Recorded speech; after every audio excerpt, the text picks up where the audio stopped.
They say love is blind. And for some folks, it's true. You see past your partner's faults and give your whole heart to them unconditionally. To those on the outside, it doesn't make sense. And it doesn't have to. In your mind, you found the one you're destined to be with forever. But what happens when you're so blinded by love, you can't see that your perfect romance is anything but? Would you have the strength to open your eyes? Or would you be willing to keep living in the dark, even if the man of your dreams was a monster? January 6, 2006. It's a quiet night in Richmond, Virginia. Most residents are settling in for the night. But over on the south side of town, police anxiously arrive at the home of Perciel and Mary Tucker. A female called 911 to check on her welfare. She said something that may have been harmed. There may be something going on. The caller, Lillian Pauley, had reason to believe that something terrible had happened to her daughter's friend, 21-year-old Ashley Baskerville. I tried to call her and the phone just ring, ring, ring, and nobody never picked up.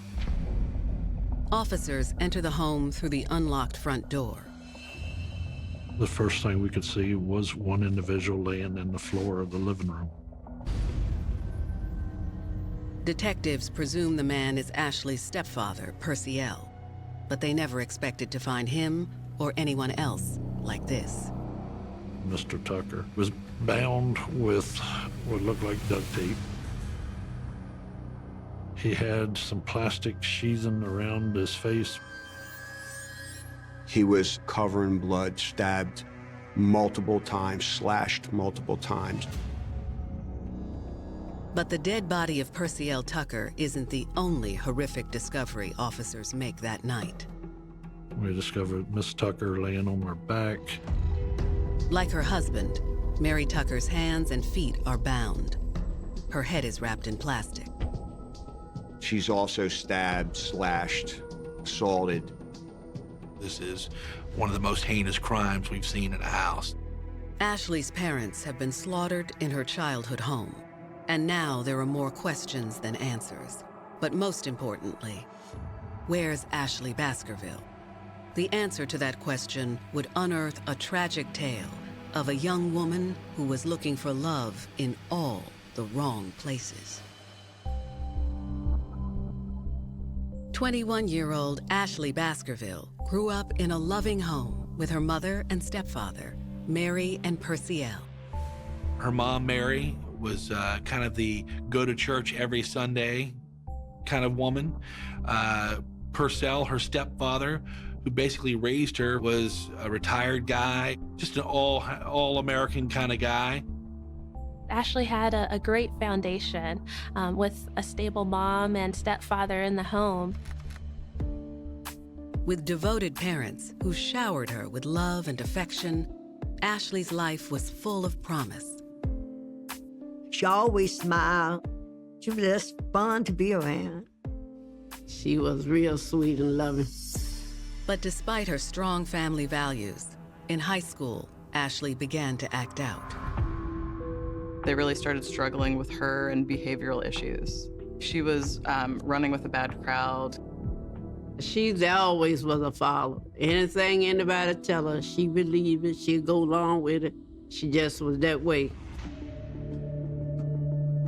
She started sneaking out the house and stuff. Eventually, Ashley's actions landed her in hot water. They was out there stealing cars and stuff, and they thought it was a joke and everything. She started dabbling with drugs. She did get into trouble with the law. In October of 2002, Ashley was arrested and locked up on a federal drug possession charge. She was sent to serve a 30-month sentence at a federal prison in Connecticut. Life in the federal pen was a wake-up call for Ashley. At 21 years old, she decided to leave her wild teenage ways behind and left prison with a plan. She wanted a fresh start. Ashley had good intention of doing better. She called me and said, Auntie, I'm planning on going to nursing school. She was trying to get her life together. She really wanted to make something of herself. But before long, Ashley's plans started to unravel.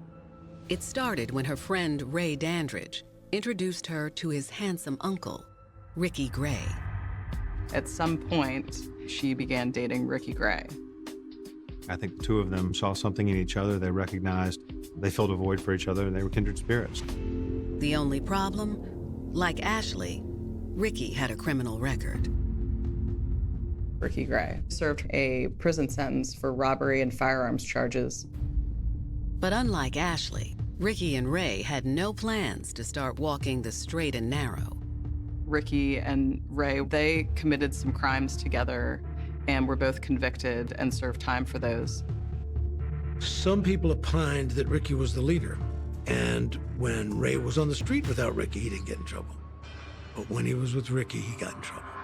In an effort to introduce a more positive influence into Ricky and Ray's lives, Ashley hooked Ray up with her close friend, LaToya Pauly.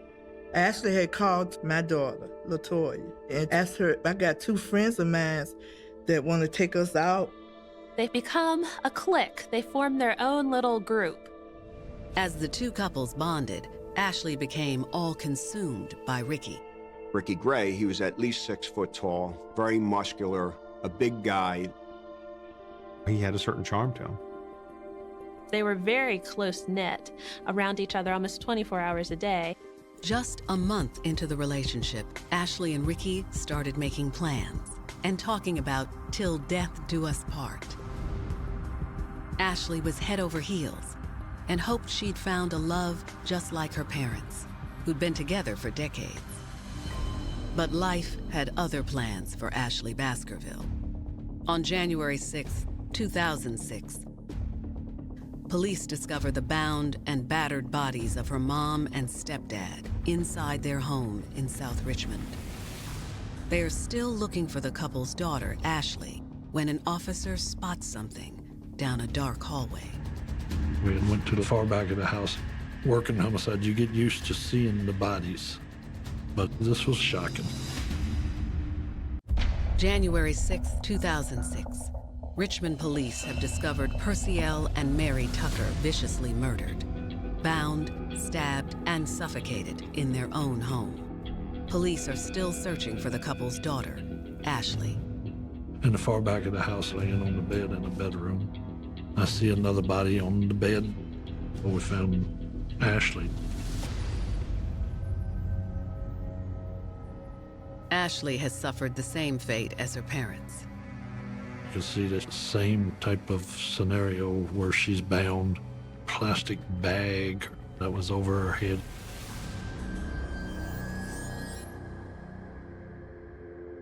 As detectives process the scene inside, a crowd begins to gather outside the home. We were hearing a lot about just how awful the crime scene was, like nothing they had ever seen before. To have this whole family slain in their home, it was horrific. Just awful beyond words.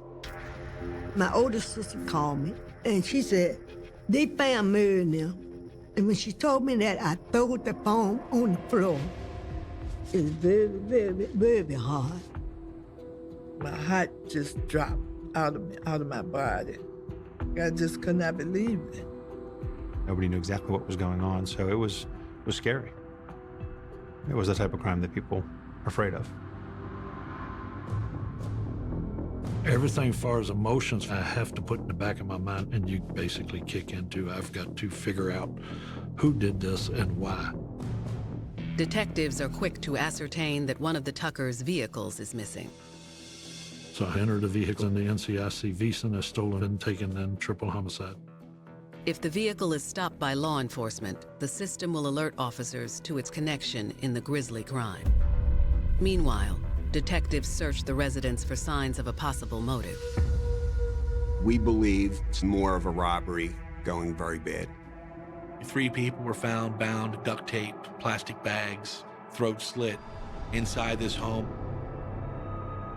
We were scared out of our wits because we knew that this was a different type of crime. This was simply evil. Complicating matters is the fact that detectives can find no evidence of a forced entry. It was the eerie feeling of the unknown. You didn't know, really. Okay, was it random? Was it not random?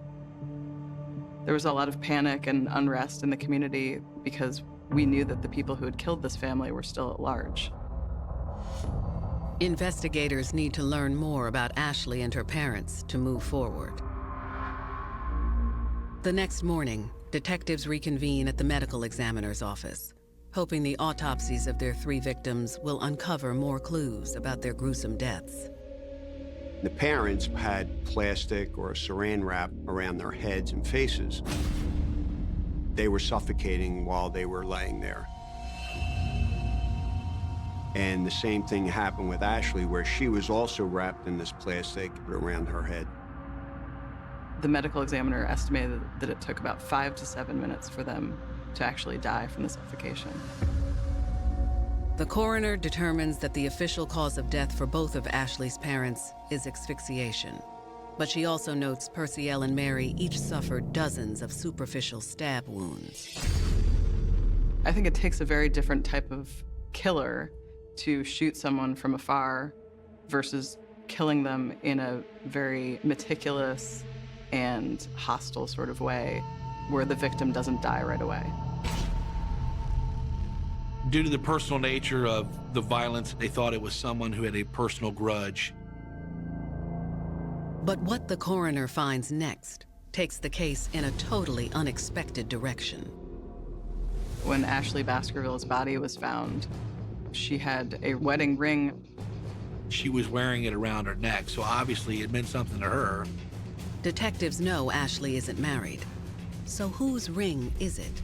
As the case unfolds, the ring would connect Ashley Baskerville to another slain family. It was big in the beginning with 3 people murdered, but now it was getting really big. And soon, detectives would uncover the truth about the beautiful 21-year-old. It was just unbelievable, unbelievable.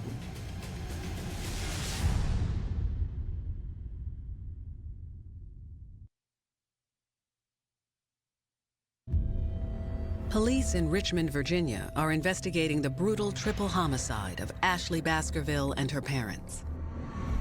As the medical examiner finishes up with Ashley's autopsy, she makes a surprising discovery. Ashley Baskerville was wearing a wedding ring around her neck. But this isn't just any wedding ring. It contains the initials BH, the initials of another recent murder victim, Brian Harvey, whose wedding ring was missing when his body was discovered. Brian and his wife, Catherine, were well known around Richmond. This was a family that was very well-liked and admired in the community, just a light in Richmond.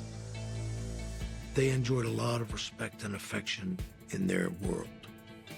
They were convivial, the kind of people you wanted to be around, you know? Which made the details of the Harveys' murder all the more shocking. It was the annual New Year's Day party at the Harvey house. One of the Harvey's friends who was attending the party showed up about 20 minutes before it was to begin. He kind of felt like something was off.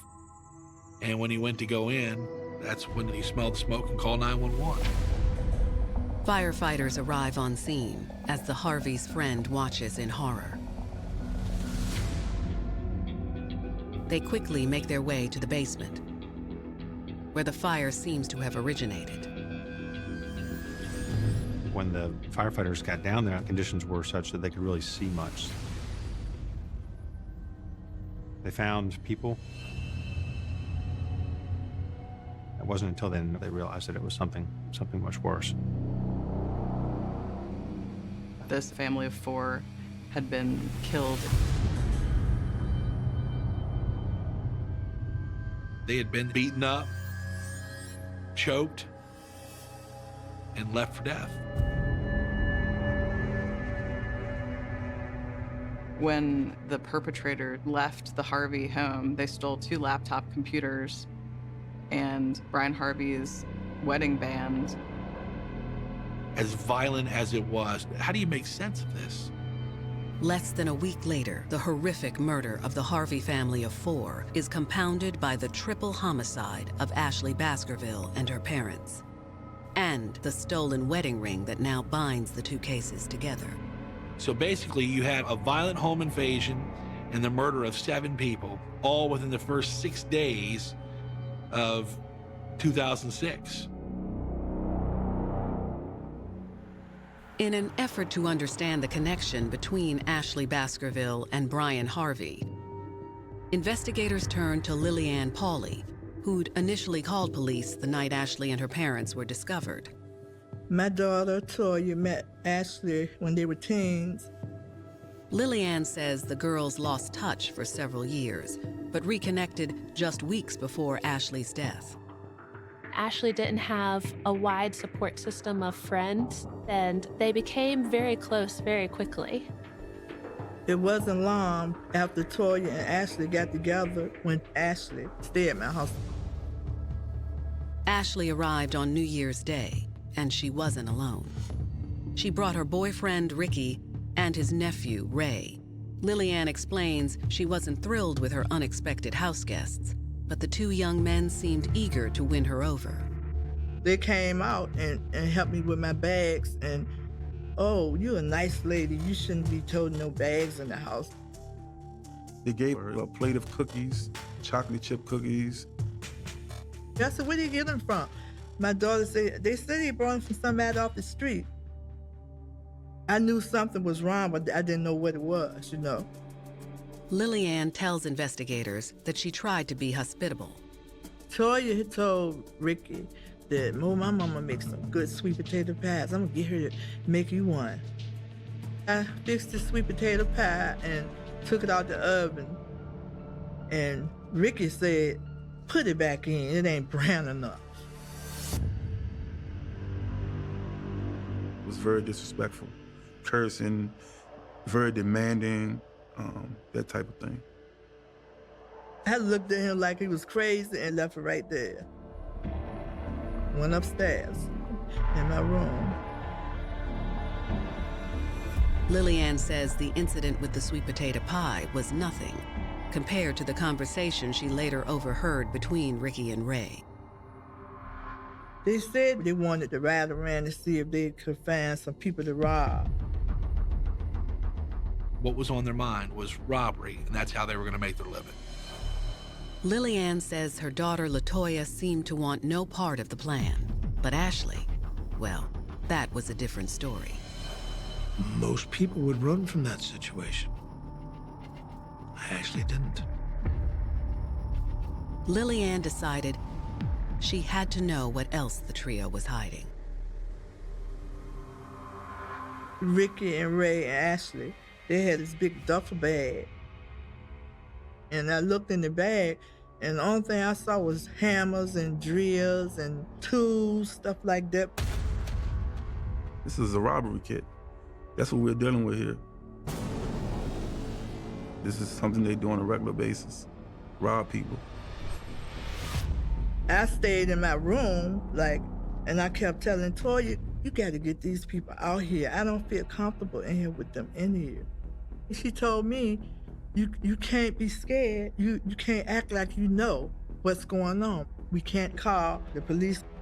They're basically walking on eggshells the entire time these guys are in the home. Lillian says her daughter kept up the illusion to her boyfriend Ray that nothing was wrong. By gaining Ray's trust, that bought them time. And I believe to this day that if it wasn't for LaToya talking to Ray, acting as a friend, just, giving him a shoulder to lean on, I believe that he kept Ricky up off from doing something terrible to them. For 6 days, we was in the survival mode and trying to keep them happy enough to get them out. Lillian tells investigators that a week after their arrival, Ashley and the men finally left. They was trying to get Toya to go with them. And I thought, Toya, you ain't going nowhere with them, And she didn't. All 3 of them left together, Ricky, Ray, and Ashley. Lillian's statement provides police with their first real suspects in both the murder of the Harvey family and the deaths of Perciel and Mary Tucker. What they don't understand is how or why Ashley ended up dead as well. Ricky and Ashley loved each other. How did she end up being killed?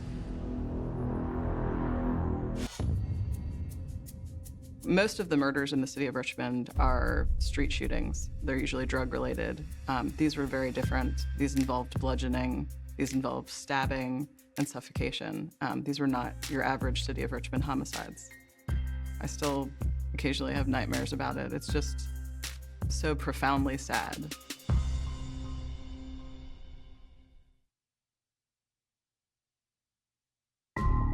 Lillian Pauley has helped Richmond police identify Ricky Gray and Ray Dandridge as possible suspects in the murders of both the Harvey family and Perciel and Mary Tucker.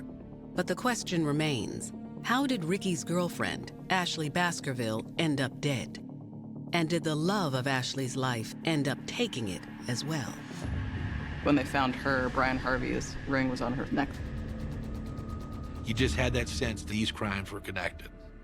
Detectives speak to Lillian's daughter, LaToya, to get some answers. LaToya tells detectives that she and her mother knew the trio was bad news, but she had no idea just how bad. During the time when they stayed at my house, Ricky, Ray, and Ashley was sitting in the van in the back, and Toya eased up beside the car, and Ashley had a laptop computer. She looked and saw the pictures of the Harvey family on the computer, and Ashley was erasing it. LaToya had just seen a news piece on the Harvey family and was horrified to think that her childhood friend may have had a hand in such a heinous crime. Luckily, LaToya managed to get away before anyone in the van noticed. Toya came in my room and put her hand over my mouth and looked in my eyes, and I've never seen her eyes look like that. She was scared to death, and she said, "Mom, those guys killed the Harvey family." I was petrified because it was all over the TV, you know. LaToya tells detectives that she and her mother decided to play it cool until they could safely put some distance between themselves and this trio of potentially violent criminals. I was scared to death, but I had to try to be strong for my daughter. If we had did anything different from the way we did it, we'd have been dead too. It's just one of them things where you just waiting for the perfect time. You're hoping they'll leave so that you can just call the police. LaToya was relieved once the trio left. However, she immediately began to fear for Ashley's safety. We were concerned at that point for her because she was in the car with these two people that done killed their family. But is Ashley a potential target or an accomplice? Some women do have a strong need to be needed and to be wanted and desired. So a lot of times, these women are the very ones who end up being manipulated and end up being the victim. LaToya tells investigators that she and her mother tried to call Ashley over and over, but never got an answer, until a phone call from Ray Dandridge sent the Pauleys in an outright panic. Ray called Toya on the phone and told Toya that Ashley gone bye-bye. That's what he said. And she said, "Gone bye-bye? What you mean?" He said, "She's gone bye-bye." The mama and the daddy gone bye-bye too. Richmond detectives are now convinced Ricky and Ray are responsible for both the Harvey and Baskerville Tucker murders. But what was Ashley's involvement in the murders? And did she know her parents were a target before she met her own untimely demise? At this point, no one can say for sure. I think you could speculate that she loved Ricky Gray that much, that she would do anything for him. Police need to find Ricky and Ray before someone else dies. They do a reverse search on Ray's cell phone number in an effort to track and pinpoint his location. We believe these two guys are responsible for multiple incidents of multiple victims. So that elevates the caution and the concern. We get the SWAT on call, get them involved right away. The SWAT team descends upon a home linked to Ray's cell phone. Sitting in the driveway is Perciel Tucker's stolen SUV. So once they enter the property, there's Ray Dandridge just laid on the floor and followed their commands. Unfortunately, Ricky Gray is nowhere to be found. Or is he? At that time, Ray Dandridge was motioning with his eyes while he's laying prone on the floor, rolling his eyes to make the police and detectives aware that that's where Ricky went, without saying it out loud. And they spot Ricky, who was a big guy, had wedged himself between the wall and hot water heater. Despite orders to come out with his hands up, Ricky has no plans of going down without a fight. He's not following their commands. They cannot see if he has a weapon. They cannot see anything below his waist because he's crouched down. They don't know what he's going to do when he comes up. He's desperate, he's cornered, and he knows that this is probably his last chance to make a run for it. Something violent was going to happen.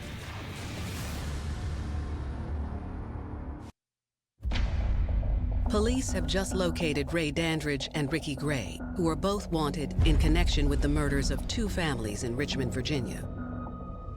Ray has been arrested without incident, but Ricky isn't giving up.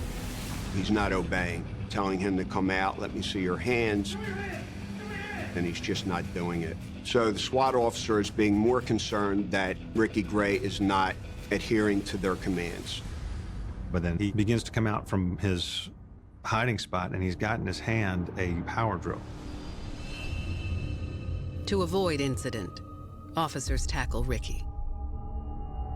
He never said this to me, but I'm convinced to this day that his hope or his intention was that they would shoot him.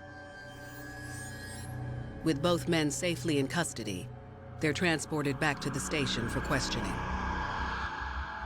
Detectives speak to Ray Dandridge first. He quickly opens up about both sets of homicides. Ray Dandridge goes on to tell us about Ashley and the parents being in the house, and then there was a violent struggle. Dandridge has told me that they did the Baskerville family. They also did responsible for the Harvey family and the kids. He was unemotional. He was not upset at the least, and he just went through step by step, telling us what he did to those people and what his part was. He was telling it so matter-of-factly, you would not believe he was talking about the death and murder of 7 people.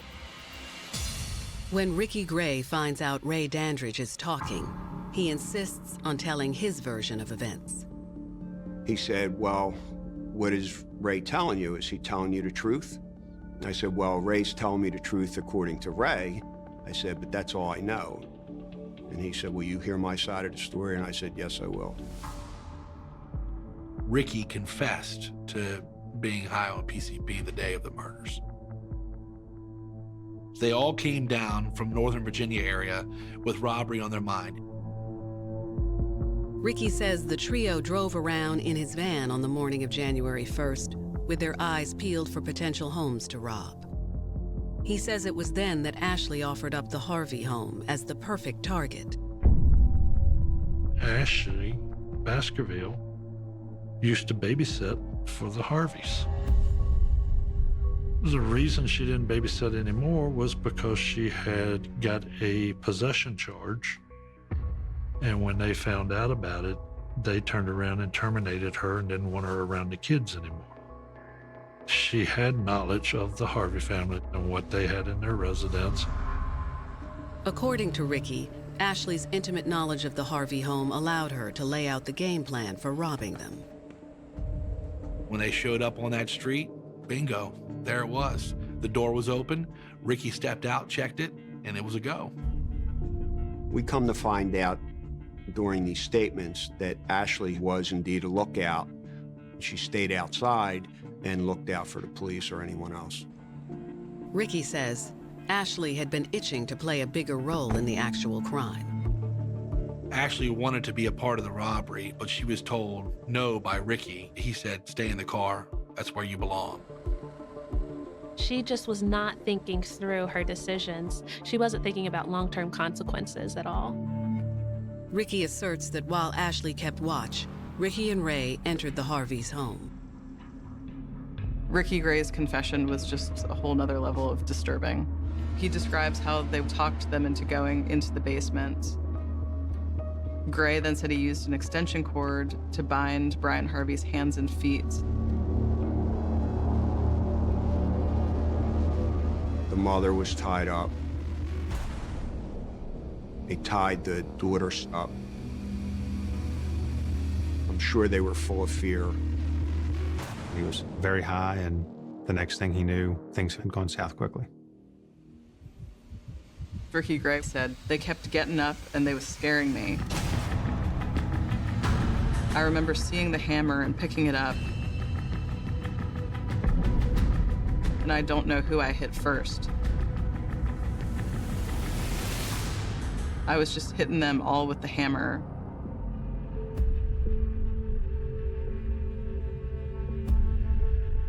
So the parents that are not dead yet, they're watching what's happening to their children, and they're watching their family dissolve right in front of their eyes. Ricky says he and Ray then began covering their tracks, while Ashley continued to keep watch outside. They tried to set the house on fire, and what that produced was some heavy smoke, but no fire. Believing the house would soon go up in flames, Ricky says he and Ray quickly swiped anything they could get their hands on. The total haul was a plate full of cookies, a laptop computer, a wedding band. A wedding band, which Ricky says he promptly gave to Ashley. Once that's over and they get in the car and start to drive away, Ashley is now accepting jewelry from Brian Harvey's hand from Ricky. It was partly kind of like, aha, look what I got from inside, and you can have it. This is our circle of trust, so to speak. The fact that Ashley was willing to put the ring of one of the murder victims on, it tells me that her relationship dynamics were very off. She just has very different boundaries than what we would typically think of as healthy. Ricky tells investigators the trio gave the cookies to Lillian Pauley as a hostess gift when they arrived at her home without warning. I ate some of the cookies. I felt bad when I found out where it came from. The confessions seemed to solidify Ricky and Ray's involvement in both crimes. Now, detectives have two questions remaining. What led to the murders of Ashley's parents? And why did Ashley, the original mastermind of the Harvey robbery, also have to die? There's going to be violence in that house. They're not going to let anybody alive. I can't imagine the panic of knowing that you're going to die a horrible death. Ashley was trying to get her life back on track, but yet it was derailed in such a dramatic fashion. Just shows that she was willing to put more trust into Ricky, who she had just met within the past few months, versus her own parents, to stay with somebody that she knew had killed adults and children. Just shows that she had a very warped sense of what love really looks like. In January of 2006, police have arrested Ricky Gray and Ray Dandridge in connection with the murders of two Richmond families. While a robbery gone wrong led to the brutal slaying of the Harvey family, questions remain about the motivation behind the Baskerville Tucker murders. That is, until Ashley's boyfriend Ricky makes a disturbing admission. Ricky starts telling us a story about how Ashley was in on this. It took me by surprise for a moment. According to Ricky, after getting a taste of a life of crime during the Harvey murders, Ashley wanted in on the action so badly, she proposed the three of them rob her parents next. It sounds like Ashley was very lost and confused about who she could really trust. She wanted what Ricky was offering instead of being willing to receive the support that her parents were willing to give her. Part of the plan was for her to go in and act like she was being robbed in her parents' home and then play the victim. She gives them the key to her home and allows herself to be tied up so that it doesn't look like she was involved. Ricky says that's when the men killed Ashley's parents. Ricky and Ray secure them and tie them up with plastic and duct tape. They end up beating, bludgeoning, wrapping, suffocating, and stabbing the parents.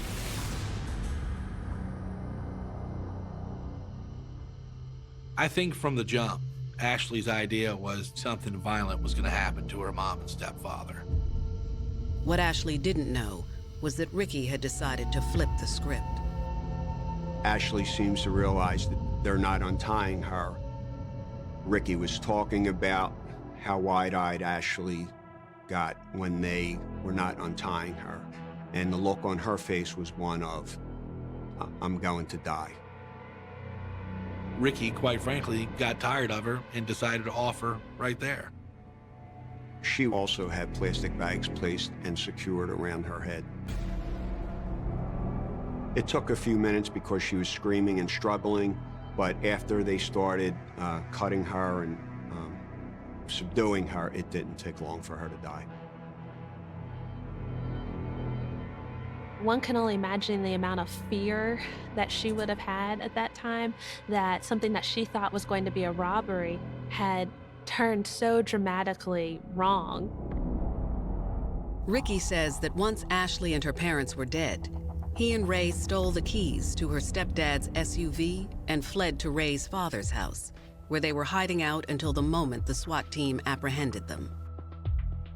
At the end of our interrogation, I asked Ricky Gray if there was anything else he had to say, and he answered that none of this was necessary.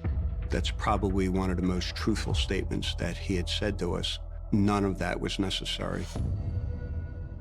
That same day, police charged Ricky Gray with 4 counts of capital murder in the Harvey's death, and Ray Dandridge with 3 counts of the same for killing Ashley and her parents. Prosecutors felt like they had a stronger case against Gray involving the Harveys and likewise involving Dandridge for the Baskerville Tucker family. 8 months later, both men stand trial. Ray Dandridge initially enters a not guilty plea, but after hearing prosecutors lay out the case against him, Ray has a change of heart. We struck the deal when the Commonwealth rested and Mr. Dandridge had changed his plea to guilty and received a sentence of life without parole. Ricky, on the other hand, decides to roll the dice with a jury of his peers. The courtroom was packed. People were outside. It was just unlike anything I'd ever been a part of. The jury ultimately finds Ricky guilty of capital murder. It was a quick trial. The issue in the case wasn't who done it. The issue in the case was what's a fair penalty. For us, we felt an obligation to tell the jury how Ricky got to be where he was. You know, what is it that causes a person to break bad this way and commit crimes that are so awful, quite frankly? He wasn't prone to showing that he was feeling sorry for himself or to crying about what he had done. He realized the gravity of the situation, I think, without doubt. The judge sentences Ricky Gray to death by lethal injection. And on January 18th, 2017, after 10 years on death row, Ricky is executed by the Commonwealth of Virginia. In all cases, they asked the prisoner if they had any last words, and Ricky kind of just laid there and smirked and said, nope. He was cold until the end. When he closed his eyes and that man announced him dead, I felt good. I felt real justice, knowing that he's gone. As for Ashley Baskerville, those closest to her still can't believe that after everything she'd been through, after turning over a new leaf in search of a new life, she threw it all away for a man who claimed to love her, but in reality, played her like a pawn. Ashley got mixed up with the wrong people. and got caught up in something that she couldn't control. Ashley made some very poor choices that ended up affecting a lot of people, and it's unfortunate. She loved Ricky Gray that much that she would do anything for him, including having her parents killed. When you're blinded by love, what does it take to see the light? How much darkness will you tolerate? How much fear are you willing to stomach? Does knowing the man you love is a monster make you one, too? I don't think Ashley was a monster. I see her as somebody who was in a lot of pain, who probably felt unloved and like she couldn't trust anybody in the world, and that she was willing to accept connection from anybody, even a monster, who would end up killing her. Ashley believed she was building a future with Ricky Gray, but in the end, she was digging her own grave.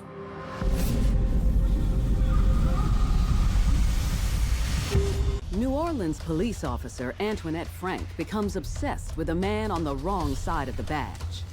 She was in love with him, and he knew that he had a police officer who was gonna have his back. Together, the two unlikely lovers are responsible for one of the most notorious bloodbaths the Big Easy has ever seen. It was so disastrous and so heinous. The reason for the slaughter, I can never understand. And later, in Florida, good girl Linda Pedroza turns bad thanks to her intense love for an older man. It was a very explosive relationship, to say the least. When it seems like the whole world wants to keep these lovers apart, Linda and her boyfriend take extreme measures to be together forever. She was down on the ground and there was blood everywhere. Linda was willing to do anything she had to do to be with Antoine. He told me I was losing if I didn't do it. Yeah, love makes people do crazy things. In the bustling big city of New Orleans, Louisiana, teenager Antoinette Frank's daily life is as unpredictable as the southern wind. Antoinette had a chaotic upbringing. Her father, he was a Vietnam vet. Due to that, he had some PTSD issues. Get down, get down, get down! Although he seeks treatment, Antoinette, her big brother, and their mom never know when he'll randomly wake screaming or become physically abusive for no reason. Post-traumatic stress disorder, or PTSD as it's known, is a very serious psychological issue. The symptoms include nightmares, flashbacks, and sometimes violent outbursts. She does her best to stay out of her father's way and under the radar. Coming from that type of chaotic background, it's very difficult to develop healthy interpersonal relationships because they don't trust anybody. Antoinette did not spend time with a whole lot of people. She was a relatively quiet kind of person. All Antoinette can do is hope and pray that someday she'll find a way out of this nightmare. Then one afternoon at school, she learns about the New Orleans Police Department's youth program. The 16-year-old jumps at the chance to join. And as we know with law enforcement, it is about rules and regulation and order. And therefore, by going into law enforcement, she can begin to get that structure that was missing in her early life. The young teen falls in love with the idea of working as a cop. She wanted to help and protect people because her life experience was so bad and negative. She can't wait for the day she's old enough to serve and protect. Finally, at 22 years old, her big day arrives. Antoinette graduates the police academy. Officially a New Orleans police officer, she's assigned to one of the largest districts in New Orleans East. It's a dream come true, rescuing people in trouble. 625 en route. She was a patrolman. She did not have a partner. She was in a car by herself. Her only problem is paying the rent. The police force didn't make a whole lot of money, so police officers would often do security details at restaurants. And Antoinette's no different. Her part-time gig is at a Vietnamese place 2 miles from the department, owned by the Vus, and she quickly becomes one of the family. The Vus were caring and giving, and they pretty much treated Antoinette the same way. And the restaurant was in need of security. A lot of immigrant people don't trust banks, and so they pay everything in cash. So there was a good bit of cash at the restaurant. For 2 years, the new recruit keeps her head down, focusing on her 2 jobs. Then, a chance meeting while on patrol changes her entire world. One day, Antoinette's dispatched to the hospital to get a statement from a man who was shot by an unknown gunman, Rogers Lacaze. Can you tell me what happened? But she soon learns that this is no ordinary victim. Rogers was a straight up gangster. He wanted to lead the thug life, and that's the kind of life he led. He was 18 at the time, and he was already involved in a lot of criminal activity in New Orleans. He was definitely involved in drugs. Rogers had some history of arrests for assault. But as the two talk, the normally tough-edged Rogers opens up to the pretty patrol officer. He tells her that he never graduated high school, lives with his older brother, and has no choice but to work the streets to get by. Antoinette can't help but feel bad for the teenager. She relates to his hard upbringing, and his story pulls at her heartstrings. Antoinette seemed to develop a real interest in him. She may have seen this young man who obviously had somewhat of a troubled past, and she wanted to try and be a good influence on him. He was a skinny, scrawny little guy, but she was attracted to him. Days after their first meeting, she still can't get Rogers out of her mind. When he's released from the hospital, the young officer finds herself visiting him frequently. Even though she knew it was wrong, she wanted to preserve the relationship. She was so enthralled with Rogers, so much under his spell. As she falls for this suave criminal, her passion borders on obsession. He's given her the attention that she wants, so she doesn't want to lose that, so she starts going along with anything he wants to do. She was buying things for him. She did buy him clothes, and she bought him a cell phone. He was riding around in her police car. He was going on calls with her. If anyone questions his presence, Antoinette's quick with an answer. She would introduce Rogers to people as a trainee. She also introduced him as her nephew. Just my nephew. She was in love with him. Now, Rogers, I think he may have just been using her so that he could basically do whatever he wanted in the city, and he had a police officer who was gonna have his back. Now that she's got the badge and the man, life couldn't be better, until her boyfriend puts her loyalty to the test. A few months into her relationship with Rogers, after finishing her security detail at the Vu's Vietnamese restaurant, Antoinette heads to his apartment as usual. But when she gets there, she can see the teenager has something on his mind. He asks her how much money she thinks the Vu family has.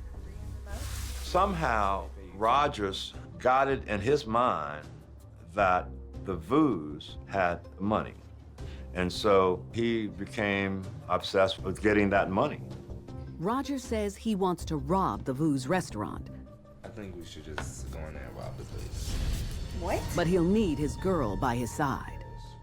She's familiar with the restaurant and how it operates. She knew apparently where the hiding place was for the cash. As a police officer, Antoinette's conflicted by the mere thought of being involved in a crime. Her job is to protect and serve. Trust me, I got you.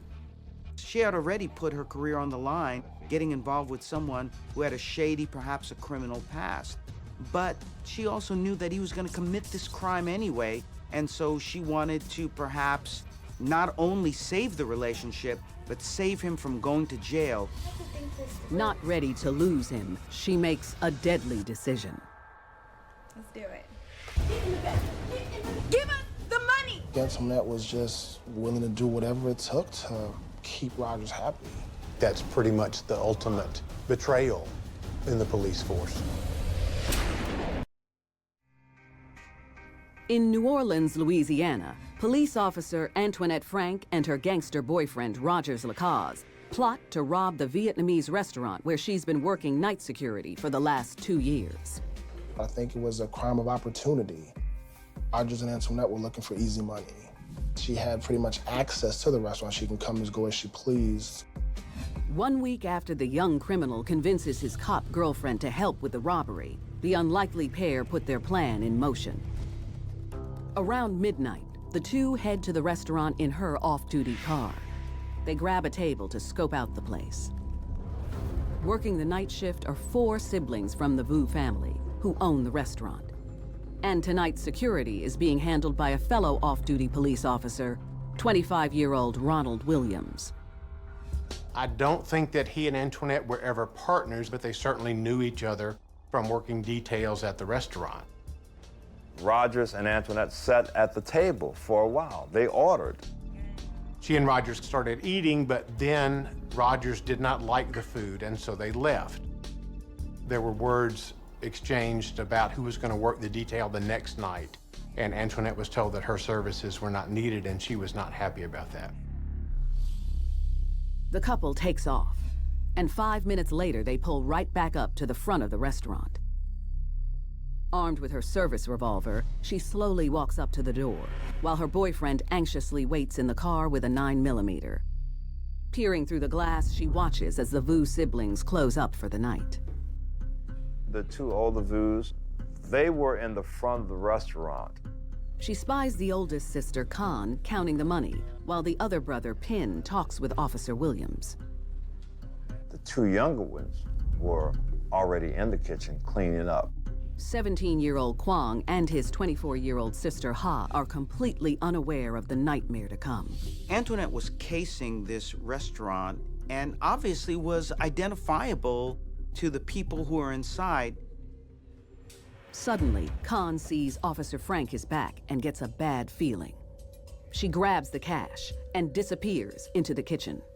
She apparently sensed something was not right and didn't have time to hide the money anywhere but in the microwave. And it was about $10,000 in cash. When she sees Khan take off, the crooked cop knows it's now or never. Antoinette got into the restaurant. There's some conjecture that Antoinette had stolen keys to the restaurant. Keeping her gun in her pocket, she rushes past Officer Williams and pushes Khan and Pin into the kitchen, where their younger siblings, Kwang and Ha, are cleaning. Before Officer Williams can figure out what's going on, Rogers enters and points a 9mm at the back of his head. That's when Rogers shot him through the neck. Then the teenager fires 2 more times into his head and back, ending the young officer's life. As the shots ring out through the restaurant, Antoinette races towards the front to make sure her man is okay. Left alone, the younger Vus are confused as Khan and Pin immediately scatter, looking for a hiding place. They became afraid after they heard a gunshot, and they went into a cooler in the back of the restaurant to hide. When Antoinette sees that Rogers is good, the couple heads back to the kitchen and finds Khan and Pin are gone. So she rounds up the other 2 Vu siblings. The younger brother and sister had no idea what was going on. With no time to waste, Rogers starts ransacking the kitchen, looking everywhere for the cash. Khan and Pin, they're waiting in the refrigerator compartment. They can see what's going on. There was a window in the cooler, and they did observe Antoinette and Rogers, and they finally found the money. That's when Antoinette turns her attention back to Ha and Kwang, who are trembling with fear. The only thing she was thinking about is kind of make sure that Rogers was happy and that she was doing what she felt he wanted her to do. Suddenly, from inside the cooler, Khan and Pin huddle in terror as they hear multiple gunshots. And later, in West Palm Beach, Florida, teenager Linda Pedrosa will commit an unspeakable act all to be with her first true love. Once he put in her mind that this is the plan, she is going to simply follow that, no matter what. They had this dastardly secret between them that endeared them to each other even more. When Antoinette Frank first applied to the police department, Dr. Scurria was skeptical that she didn't have the right personality. Her psychological testing certainly indicated that she would portray herself as better than she actually was. And I did not pass her. But after submitting forged letters of recommendation, she was able to convince another psychiatrist. In New Orleans, Louisiana, at a Vietnamese restaurant, police officer Antoinette Frank and her criminal boyfriend Rogers Lacaze shoot 3 people in cold blood. Then they flee with $10,000 in cash. And it all goes down in the blink of an eye. They weren't there very long.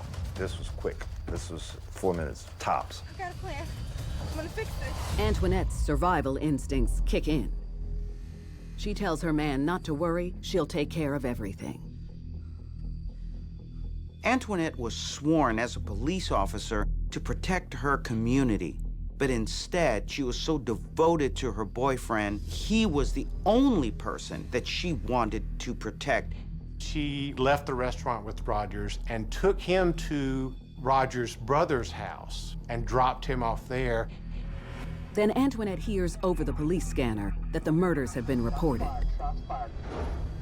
Her mind spins, but she knows what she must do.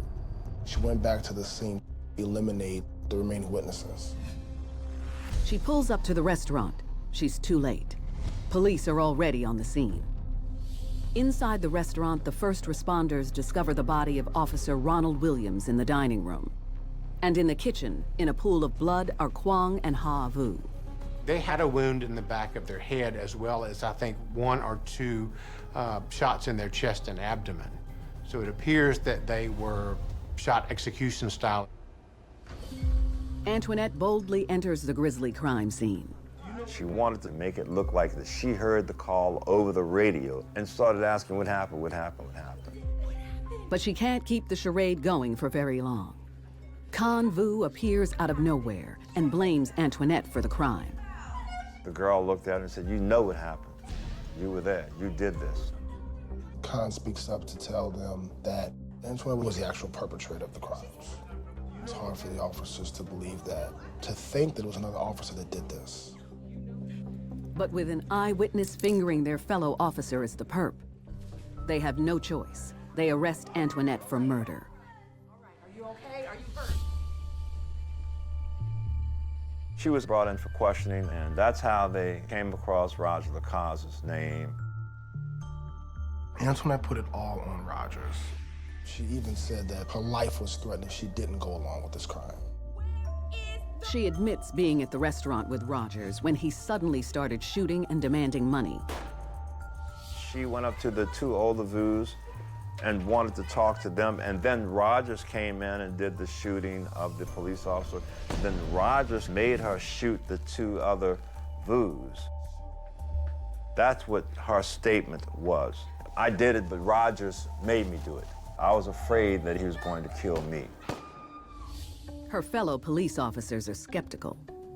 She had a .38 revolver with her. She could have shot him had she wanted to stop this carnage. She's supposed to be sworn to protect the people. She's supposed to protect this restaurant. Meanwhile, investigators track down Rogers at his brother's apartment and bring him in. The young criminal doesn't waste time. He throws his girl right under the bus. Rogers' story is basically that Antoinette killed them. He blames her for the entire crime and tells police that she was upset at Officer Williams for taking all of her shifts at the restaurant. So she went in and shot the place up. At this point, love was thrown out the window. It was about self-preservation. They knew that they couldn't get out of it. They now were against one another. But it doesn't matter who pulled the trigger. Investigators have enough to charge both Antoinette Frank and Rogers Lacaze with 3 counts of first-degree murder. That summer, Rogers Lacaze has his day in court and is found guilty as charged. he is sentenced to death. Antoinette Frank goes to trial 2 months later and is also found guilty. She receives the same fate. They gave her the death sentence in under 40 minutes. She has yet to show any remorse for her actions. This person who is sworn to uphold the law has not only committed a robbery and murdered 2 innocent civilians, but also has murdered one of her fellow officers. I don't think she would have committed a crime like this had she not met Rogers. She was easily influenced. It doesn't surprise me, given his history, being in New Orleans at that time, that he was already committing crimes. This was a young woman who came from a very chaotic background. She tried to fix it by becoming a police officer. Rogers turned Antoinette into his own personal weapon of destruction, and she was powerless to stop it.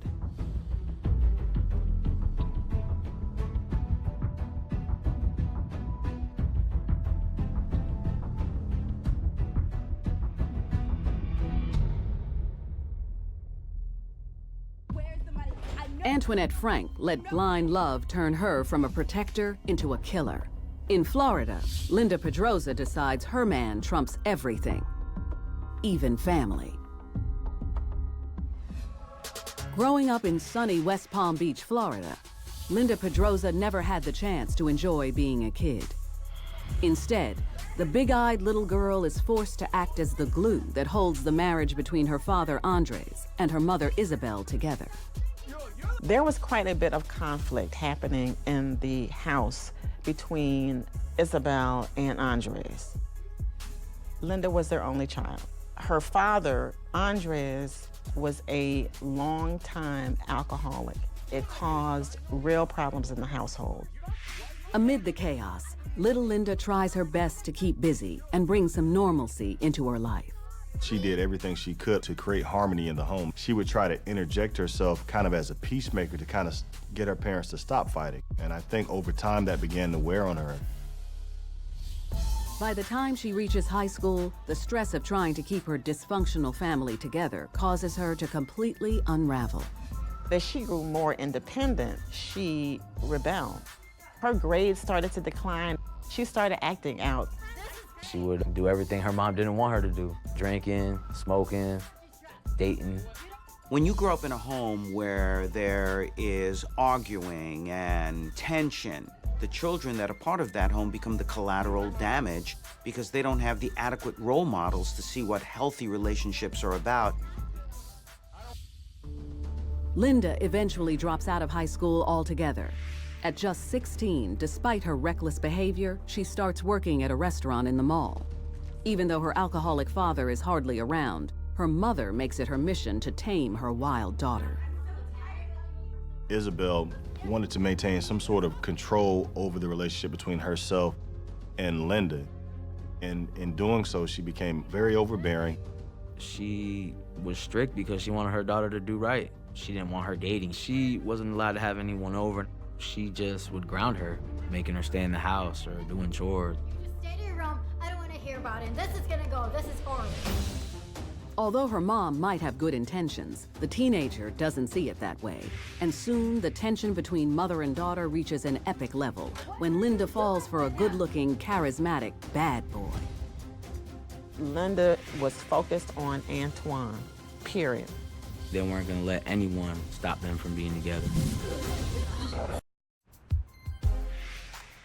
In West Palm Beach, Florida, teenager Linda Pedroza grows up dealing with her parents' dysfunctional marriage. I didn't really know her dad too well because he was never around. He was either drunk, locked up or something, but she always mentioned how her mom was so strict on her.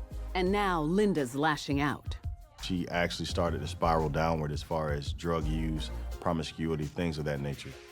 And she has her mother's full attention. Her mother was very controlling, and the noose was so tight around Linda's life.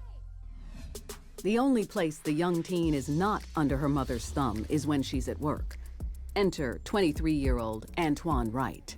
Linda met Antoine Wright at the fast food restaurant where she worked in the mall.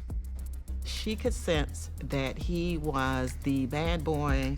The attraction was immediate and it was strong. Antoine, he had a workout type body. He had a strong physique and he was older. Even though she's 6 years younger, he turns on his game and shows up to flirt with her every time she's at work.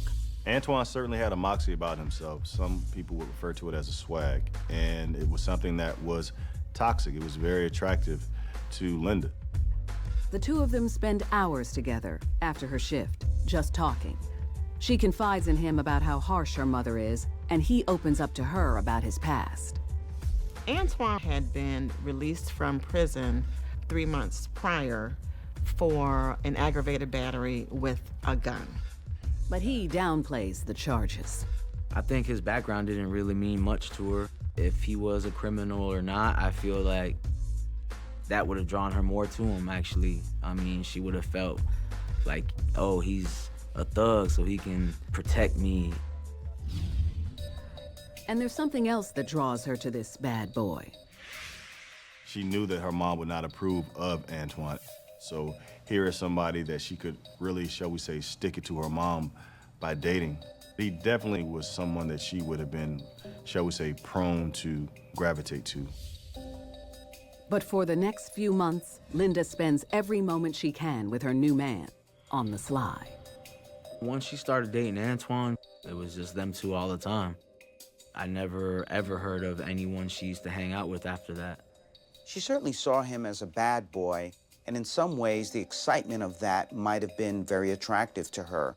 But also, Antoine became a father figure who could give her that emotional support because she didn't have that in her life growing up. Then one night, the lovers' relationship is revealed when Linda's mom comes home early from work and catches them in bed together. Antoine was 23 years old, and Linda was a minor. She was only 17 years old, and that sent her through the roof. That was the straw that broke the camel's back. Outraged, she threatens to call the police and press rape charges.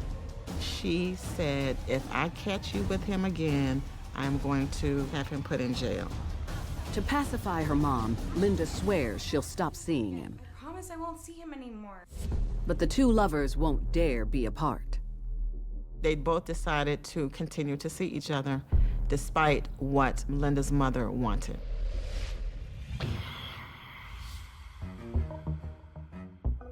Just as Isabel has her hands full with her rebellious teenage daughter, one night Andres shows up demanding money.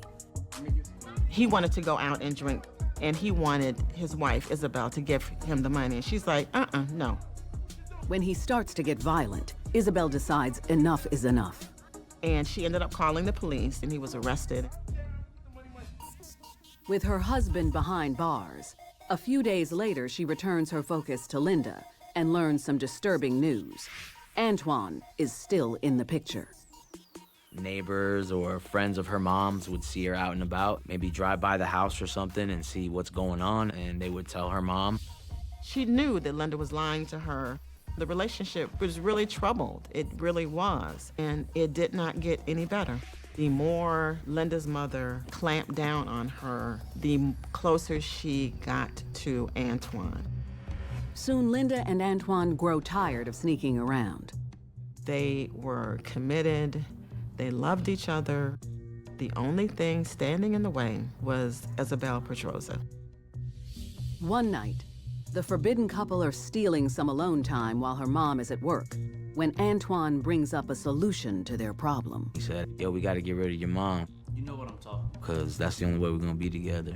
At first, Linda is stunned. She tells him to be patient. Soon she'll be 18 and they can run away together. I'll be behind bars before you're 18. But he insists that Isabel will only send the police after him and he'll end up back in prison. Once he put in her mind that this is the plan, this is going to be the course of action that we're going to take, she is going to simply follow that, no matter what. We have to. The teen looks deep in her lover's eyes and agrees to help him kill her mother. Linda had never been in a relationship like this before, and she was really afraid of losing him. And even though she perceived her mother as keeping them apart, I believe that was part of the fuel to now add to this forbidden love. Together, the couple comes up with what they believe is a foolproof way to get away with murder. 2 weeks later, the young lovers pick a hot summer night to do the deed.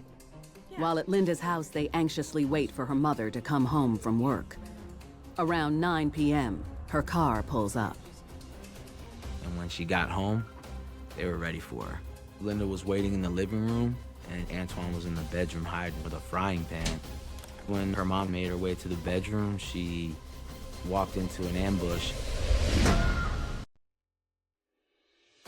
In West Palm Beach, Florida, teenager Linda Pedrosa's mom, Isabel, has returned home only to be ambushed by her daughter's boyfriend in the bedroom. As she came in, he hit her so hard on the back of her head that the handle popped off of the frying pan. Pan did not totally incapacitate her, and actually what Isabel tried to do was run back toward the door to flee. Antoine then grabbed her, threw her to the ground, held her down. At her boyfriend's command, Linda slides an extension cord out of Antoine's pocket and nervously slips it around her mother's neck. Antoine took one end, Linda took the other end.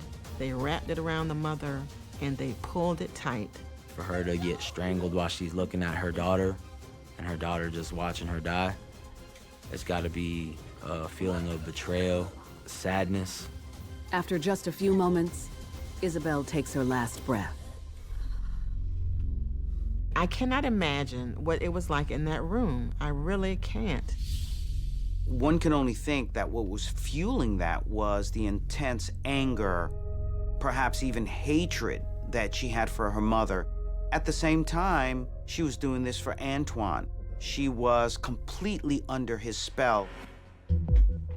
Then they took the body to the bathroom, filled up the tub with water, and dunked her under the water to ensure that she was dead. Once they feel confident she's no longer breathing, the young killers know they need to get rid of the body. And Linda already has that part all figured out. She tells Antoine she once heard about a body that was disposed of by being doused with acid, disintegrating completely. I don't know where she got the idea from. She might have been watching a TV show or something. The two head to the closest home improvement store. They leave the body there in the bathroom, get in the car and get muriatic acid and take it back to the house and pour it on the mother. Well, first thing, they got the wrong kind of acid. That's acid for the pool. That's not going to do anything to human skin. After an hour, they realize her body isn't going to dissolve fast enough. Antoine and Linda panic. So then they're like, oh my gosh, what are we going to do with this body? So then they take the body out of the tub with the extension cord still wrapped around Isabel's neck, place her in a tarp. Antoine suggests dumping her in the woods where no one will find her, and he knows the perfect spot. They put her body in the trunk of Isabel's own vehicle, and the two drive to an isolated rural area 20 miles north of Palm Beach. They pulled along the side of the roadway, and Antoine took the mother out of the car and carried her into the grassy area, I think about 50 or so feet, and dumped her. They didn't even think to bury the body. In fact, they left a large necklace on Isabel's neck as well as the extension cord. The partners in crime race back to clean up the house and get rid of any evidence. The only thing that they were thinking about was the freedom that they had to love one another and to be with one another now that the single biggest obstruction was gone. The first few days are almost like a dream for the young teen. Linda's father was in jail at the time. Now the mother's dead, so they have the house to themselves. They were living it up. They were having parties, drinking, and he actually moved into the house. Linda and Antoine are celebrating the freedom that they now believe that they have, and now they feel even closer together that they've shared this very horrific experience. Everything is going to plan until neighbors get curious about all the partying going down at the Pedrosa house. I'm sure a lot of neighbors were asking where her mom was and why he was living in the house. I'm sure they were curious. But she figures out a solution for that, too. 3 days after the murder, Linda calls the police. Linda filed a missing persons report with the police. She said that they had had an argument, they had had conflict. We were arguing about me starting college in January, and then she brought up the subject of my dad and him being in jail, and she couldn't stand it anymore. And she's like, I'm just gonna leave. She suggests to the officer that her mom may have flown to Texas to stay with family. Police leave to begin their search for Isabel. When almost a week goes by with no word from authorities, the pair is elated. They thought they got off scot-free and they were gonna live their life. But then, a few days later, surveyors working along a wooded road make a gruesome discovery, one that threatens to expose the lovers' scandalous secret and rip their happy fantasy world apart. At that point, the whole story unraveled. Antoine and Linda's original plan to murder her mom was to shoot Isabel and make it look like a robbery gone wrong. Antoine got the gun, but then the bullets they got from a second source didn't fit the chamber of that gun. They were too large for the gun that they had borrowed, so that plan was not successful. 11 days after Linda Pedrosa helps her boyfriend, Antoine Wright, murder her own mother, surveyors in Palm Beach, Florida, find a body dumped on the side of a wooded road. Because of the heat and the length of time the body's been out there, she was unidentifiable. Since the body has no ID and is too decomposed to recognize, detectives scour all missing persons reports in the area and get a possible hit: Isabel Pedrosa. When Linda filed the missing report, she provided photos to the officers. In the pictures, her mother was wearing the same jewelry that her body was found with. They officially confirm her identity through dental records. Antoine and Linda are shocked to hear on the news that the body's been found. The two immediately get their story straight, so when police come knocking, they're ready. When they came to the house to tell Linda about how they found her mom's body, she put on the waterworks. Apparently, she was an Oscar-winning actress. Linda acted very surprised to learn that her mother had been killed. She agrees to let the detective briefly search the home for any clues to her mother's murderer, but nothing catches his eye. The investigator was actually about to leave the home without a bit of suspicion when he heard a noise, and he said to Linda, "What was that?" And then out walks Antoine. And Antoine said, the landlord said it was okay that he stayed there with Linda while the mother was gone. And that was the first sort of, that the investigator had. The detective gets a strange vibe from Antoine, and Linda's boyfriend moving in while her mother is missing seems suspicious. He asks them to come down to the station for further questioning. Initially, the young lovers stay strong. Neither one of them gave any indication of anything other than what Linda had said, which was her mother left for Texas following an argument. That was their story, and they stuck to it. But after hours under the hot lights and learning of the horrific condition of her mother's body, Linda finally cracks. I would imagine the pressure of what she had done and the fact that these investigators seemed to be moving closer and closer to the truth. She was under tremendous pressure. And then she unfolded her story of what happened on that fateful day. But she has her own version of how it went down. She blamed everything on Antoine. She said that Antoine was the mastermind, and basically that Antoine made her kill her mom.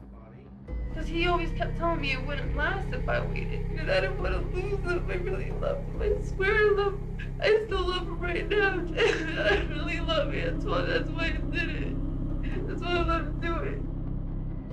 Meanwhile, In the other room, Antoine was not confessing. He was still saying, I don't know what you're talking about. Linda and Antoine are both charged with first-degree murder. And when Antoine learns that his girl turned on him, and he's facing the death penalty, he decides to make his own deal. Antoine admitted that he played a role in killing Isabel, but Antoine said that it was in fact Linda who was the mastermind of the murder, and that he was simply following the wishes of his loved one. So they were both pointing fingers at each other. I guess love wasn't that strong. Antoine Wright pleads guilty to second-degree murder and conspiracy. He agrees to testify against Linda and is sentenced to 20 years in prison. His girlfriend follows suit when she's told the state plans on prosecuting her as an adult. Linda Pedroza pleads guilty to second-degree murder, conspiracy, and falsely reporting a crime. Because the state attorney's position was that Linda was most culpable for the murder of Isabel, she is actually sentenced to 40 years in prison. That was her mom. She also tried to cover it up and lie to investigators about the situation. Now, Linda has nothing but time to think about the damage she's done to her life, all thanks to the hold Antoine had over her. I wonder if there is any realization today on young Linda's behalf that it was not love that she felt for this man, but something far different and far less valuable. I feel that she was so in love and so manipulated that it's a tragedy, you know, because I know she wishes she could speak to her mom now, and she's not able to. Linda was young and naive and really didn't know the consequences of her actions. And the irony is, the one person who could have helped Linda live a productive life is now gone.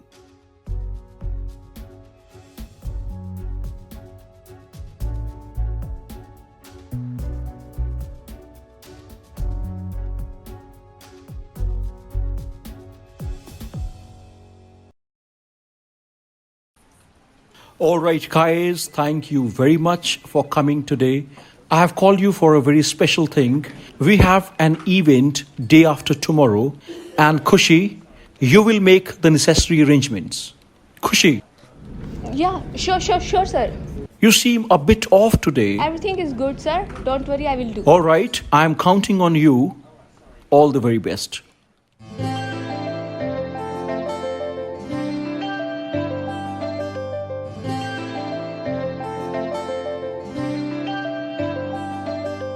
ਕੱਲ ਰਾਤੀ ਰੋਈਆਂ ਮੈਂ ਤੇਰੇ ਕਰਕੇ ਸੁਣਿਆ ਏ ਤੂੰ ਵੀ ਰੋਇਆ ਮੇਰੇ ਕਰਕੇ ਕੁੜੀਆਂ ਚ ਲੜਾ ਮੈਂ ਵੀ ਤੇਰੇ ਕਰਕੇ ਮੁੰਡਿਆਂ ਚ ਅੜੇ ਤੂੰ ਵੀ ਮੇਰੇ ਕਰਕੇ ਮੈਂ ਨਾ ਪਿਆਰ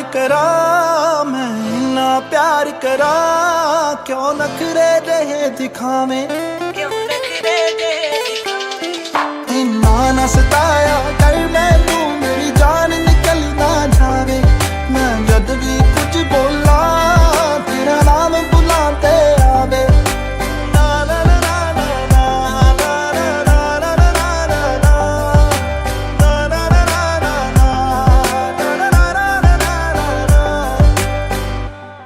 ਪੁੱਛਦੀ ਮੈਂ ਤੈਨੂੰ ਮੈਨੂੰ ਸੱਚ ਸੱਚ ਦੱਸੀ ਵੇ ਇੱਕ ਵੀ ਨਾ ਗੱਲ ਵੇ ਤੂੰ ਦਿਲ ਵਿੱਚ ਰੱਖੀ ਵੇ ਦੁਨੀਆ ਨਹੀਂ ਚਾਹੁੰਦੀ ਵੇ ਤੇਰਾ ਮੇਰਾ ਪਿਆਰ ਵੇ ਸੁਣ ਮੇਰੀ ਸੁਣ ਲੈ ਯਾਰ ਵੇ ਨਹੀਂ ਸੋਹਣਾ ਲੱਗਦਾ ਏ ਹੈ ਜਦੋਂ ਵੀ ਲੜਦਾ ਏ ਜਦ ਵੀ ਕਿਸੇ ਨਾਲ ਗੱਲ ਕਰਾਂ ਮੈਨੂੰ ਪਤਾ ਵੇਖ ਕੇ ਸੜਦਾ ਏ ਰਾਜ ਤੂੰ ਹਰ ਵਾਰੀ ਰਾਜ ਤੂੰ ਹਰ ਵਾਰੀ ਲਾਣੇ ਲਾਵੇਂ ਇੰਨਾ ਨਾ ਸਤਾਇਆ ਕਰ ਮੈਨੂੰ ਮੇਰੀ ਜਾਨ ਨਿਕਲ ਨਾ ਜਾਵੇ ਮੈਂ ਜਦ ਵੀ ਕੁਝ ਬੋਲਾਂ ਤੇਰਾ ਨਾਮ ਬੁਲਾਂ ਤੇ ਆਵੇ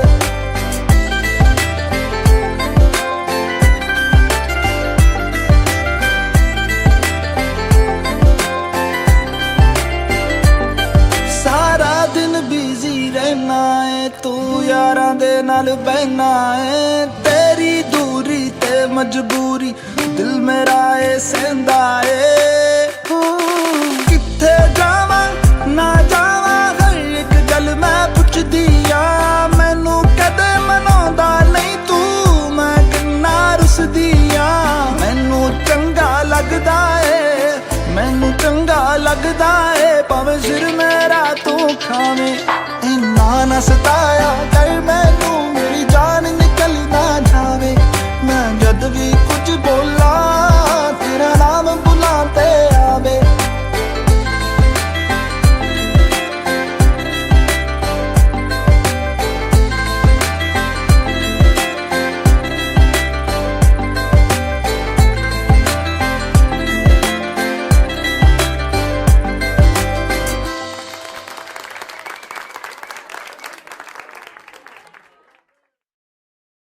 हे गाइस, तो अभी आपने हमारा दुनिया सॉन्ग देखा, सो प्लीज कमेंट करके बताना कि आपको सॉन्ग कैसा लगा। एंड हाँ, वीडियो को लाइक करना, जाने से पहले रिपल म्यूजिक स्टूडियोज के चैनल को सब्सक्राइब कर लेना। Thank you, bye bye everyone.